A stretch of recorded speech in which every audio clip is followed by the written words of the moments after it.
Good morning and hello to everyone. Good afternoon for those joining from Asia. My name is Elisa King and I am the Marketing and Communications Manager at WIForum, and I would like to welcome all of you to day 2 of the World Innovations Digital Conference. Thank you for everyone who is here today. For those who joined yesterday, we had a fantastic day. If you are just joining us today, that's completely fine. We are happy that you are here. Again, we have an amazing list of speakers, startups, and panelists. So if you are tweeting or sharing content on today's social media today, please use the hashtag WeForum. And just want to go over a quick housekeeping. The event will be recorded today. Presentations will not be shared, however, but we will share the recording following the completion of the 3-day event. If you have any questions, please submit your questions using the question panel on the GoToWebinar application, which you can see on the following screen. So without further ado, I would like to introduce our moderator today. If you were here yesterday, you know him very well, and you will know him very well if you continue watching with us for the next couple of days.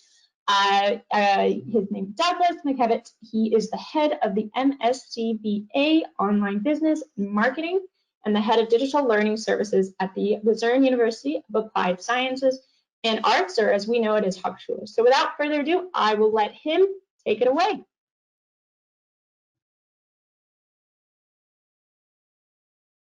Thank you very much, Elisa, and also from my side, a very good morning to everyone listening in, perhaps also good afternoon to those of you in Asia. I would just like to give a brief overview of what the conference is about. It's the second day, but for some of you, it might be the first time here. So I simply like to say my name is Douglas McKevitt, as Elisa has already mentioned, and this is the second World Innovation Forum Digital Conference, day 2. I'm going to be your host.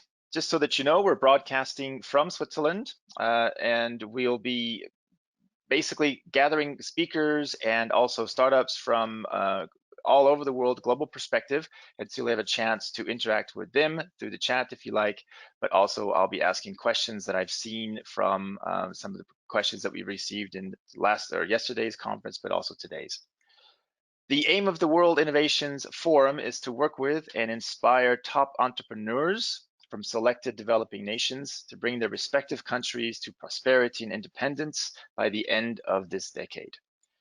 This year's event places a focus on Southeast Asia and Sub-Saharan Africa, bringing speakers from that part of the world to an audience of yesterday we had 100, today we already have 29, and we hope to have around 2,000 by the end of the event in 40 different countries.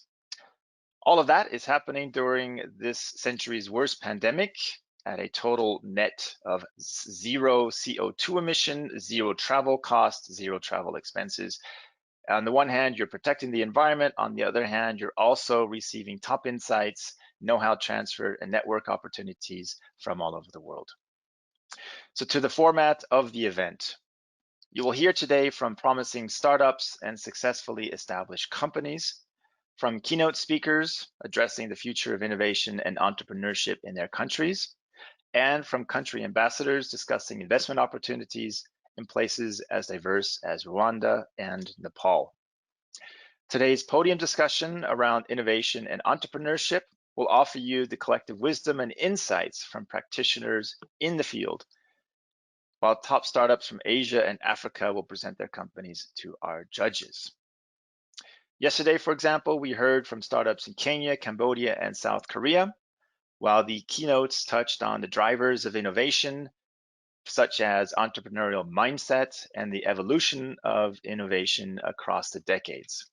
We've also heard about investment opportunities in Vietnam. By the way, they're very good. And from panelists working for foundations and startup accelerators. I'd just like to address 1 or 2 questions from yesterday's event before we begin with our first speaker. We had several comments that we didn't have quite time to get around to. One of them is how to start a business, quite a straightforward question. And I think if you'd listened to yesterday's speakers and startups, you would agree that the best way to start is to start. Axel, in one of his keynotes, mentioned the importance of collapsing time. So instead of thinking about a long time frame of 10 years, the question is, what can I do this year? He also mentioned that there are no particular skills, there's no educational process that after 4 years will make you an entrepreneur, but rather every entrepreneur's path is their own. And the point and the purpose of the World Innovations Forum is to inspire those ideas and ignite the flame to help you get going. There's also 2 questions for today, one specifically about waste management. We heard from an app in South Korea that collects food that is basically destined for the food bin, and it allows you then to order that food later, to collect it before it actually gets thrown away. And so you're getting very fresh food at a reduced price, but also saving companies the cost of disposing of that food while also reducing food waste. And today there was a question from Nepal, and that person from Nepal was asking, how can we begin innovation if there are no good schools in our country? And I think that listener will find out that today there is, in fact, a very good university in your country, and we'll be hearing from the dean of that university who can hopefully answer that question directly.